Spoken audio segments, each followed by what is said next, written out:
Okay guys, so as you can see, I have 2 white burp rags here. I've used these before, and just so you can tell that I've used them before, this one is starting to lose the plastic. So we've definitely used these before, but they look brand new. So I'm going to show you 2 tricks that I use to get out stains. See, he has some sweet potatoes and decided to volunteer his messies for you. I have 2 bibs here that have been sitting overnight. I haven't rinsed them.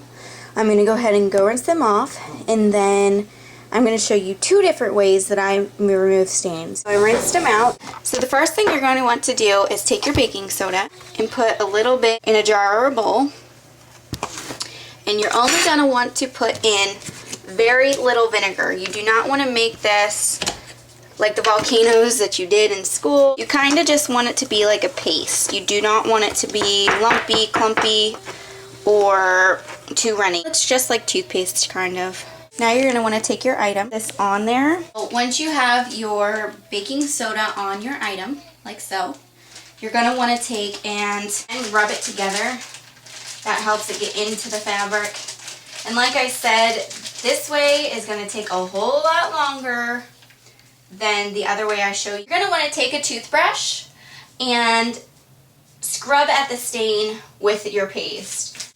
And like I said, the older and darker the stain, the longer you may have to let it sit or repeat the process.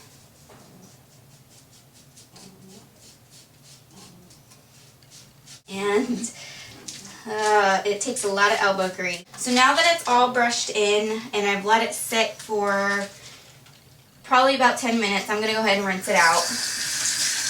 And like I said, the longer you let it sit, the better it's going to look. But just letting it sit for 5 to 10 minutes already, most of the stain is out. But I want it to be completely white. Go ahead and fill my sink up with hot water. To your hot water, you're going to want to add some vinegar. And you hear the fizzing. That is your baking soda. And you just take and add the remaining bit of your paste to that, and it's going to bubble and sizz. And I hate the smell of vinegar and baking soda together. I don't know about anybody else. But then you just go, and in the water you're going to scrub, scrub, scrub, scrub, scrub. You don't need any soap for this or anything like that. You just need some baking soda, warm water, and vinegar. And usually lots of vinegar. So if you want to skip the step of pre-treating with your baking soda, you can. You can just go ahead and do the vinegar and water with some baking soda and let it sit for a few hours. If you don't have time to sit there and scrub at it. But if you're like me, you want to get your laundry done as quickly as you possibly can. So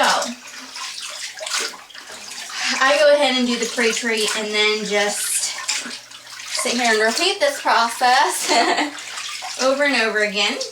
And you just keep scrubbing. It will come out. And there you go, guys. Like I said, the vinegar, it takes a while, especially with the older seams or the darker seams. You may have to let it pre-soak and pre-treat it a couple times, but eventually it will come out, and as you can see, it is completely clean.